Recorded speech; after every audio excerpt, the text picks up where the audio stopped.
വീണ്ടും കൊറോണ വ്യാപന തോത് വർദ്ധിച്ച സാഹചര്യത്തിൽ നിയന്ത്രണങ്ങൾ കടുപ്പിച്ചുകൊണ്ട് സൗദിയും കുവൈറ്റും ഇന്ത്യ ഉൾപ്പെടെ നിരവധി രാജ്യങ്ങൾക്ക് വിലക്ക് ഏർപ്പെടുത്തുകയുണ്ടായി. ഈ വിലക്ക് മാറുമെന്ന പ്രതീക്ഷയിൽ കാത്തിരിക്കുകയാണ് ഒട്ടനവധി പ്രവാസികൾ. എന്നാൽ പ്രവാസികൾക്ക് പ്രതീക്ഷ നൽകി കുവൈറ്റ് പുതിയ നിർദ്ദേശം പുറത്തിറക്കി. 2021 ഫെബ്രുവരി 21 മുതൽ കുവൈറ്റിലെത്തുന്ന എല്ലാവർക്കും 7 ദിവസത്തെ ഇൻസ്റ്റിറ്റ്യൂഷണൽ ക്വാറന്റൈൻ നിർബന്ധമാക്കിയതായുള്ള വാർത്തയാണ് പുറത്തുവരുന്നത്. 3 സ്റ്റാർ മുതൽ 5 സ്റ്റാർ വരെയുള്ള ഹോട്ടലുകളിലാണ് ഇതിനായി ഒരുക്കിയിട്ടുള്ളത്. 7 ദിവസത്തെ ഇൻസ്റ്റിറ്റ്യൂഷണൽ ക്വാറന്റൈനു ശേഷം 7 ദിവസത്തെ ഹോം ക്വാറന്റൈനും നിർബന്ധമാക്കിയിട്ടുണ്ട്. രാജ്യത്തേക്ക് യാത്ര തിരിക്കുന്നതിന് മുമ്പായി ക്വാറന്റൈനിൽ കഴിയേണ്ട ഹോട്ടൽ യാത്രക്കാരന് കുവൈറ്റ് മുസാഫിർ ആപ്പിലൂടെ ബുക്ക് ചെയ്യാവുന്നതാണ്. ഇതിന്റെ ഭാഗമായി രാജ്യത്തെ എല്ലാ ഹോട്ടലുകളിലും മുസാഫിർ പ്ലാറ്റ്ഫോമിൽ ഉൾപ്പെടുത്തുന്നതിന് ബന്ധപ്പെട്ട അധികാരികളുമായി ഏകോപിത ശ്രമങ്ങൾ നടക്കുന്നതായും അധികൃതർ അറിയിക്കുകയുണ്ടായി.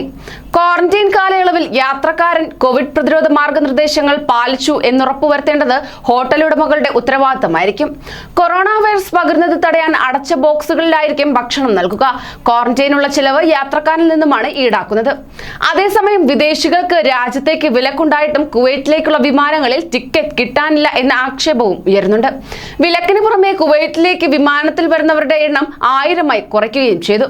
ഇസ്താംബുൾ, ദുബായ് എന്നിവിടങ്ങളിൽ നിന്നുള്ള എല്ലാ വിമാനത്തിലും യാത്രക്കാരുടെ നല്ല തിരക്ക് അനുഭവപ്പെടുന്നുണ്ട്. കുവൈറ്റ് എയർവേസ് ഒരു യാത്രയിൽ 35-ൽ കൂടുതൽ പേരെ യാത്ര ചെയ്യാൻ അനുവദിക്കില്ല. നിലവിൽ 2 ആഴ്ചത്തേക്കാണ് കുവൈറ്റിലേക്ക് വിദേശികൾക്ക് പ്രവേശന വിലക്ക് ഏർപ്പെടുത്തിയിരിക്കുന്നത്. എന്നാൽ വിലക്കുണ്ടെങ്കിലും ടിക്കറ്റ് എല്ലാം വിറ്റുതീർന്നെന്നാണ് ട്രാവൽ ഏജൻസികൾ പറയുന്നത്. മാത്രമല്ല, കുവൈറ്റ് വിദ്യാഭ്യാസ മന്ത്രാലയത്തിലെ നിരവധി ജീവനക്കാർക്ക് കഴിഞ്ഞ ദിവസം കോവിഡ് സ്ഥിരീകരിച്ചിരുന്നു. അഡ്മിനിസ്ട്രേറ്റീവ് ജീവനക്കാർക്കാണ് രോഗബാധ ഉണ്ടായത്.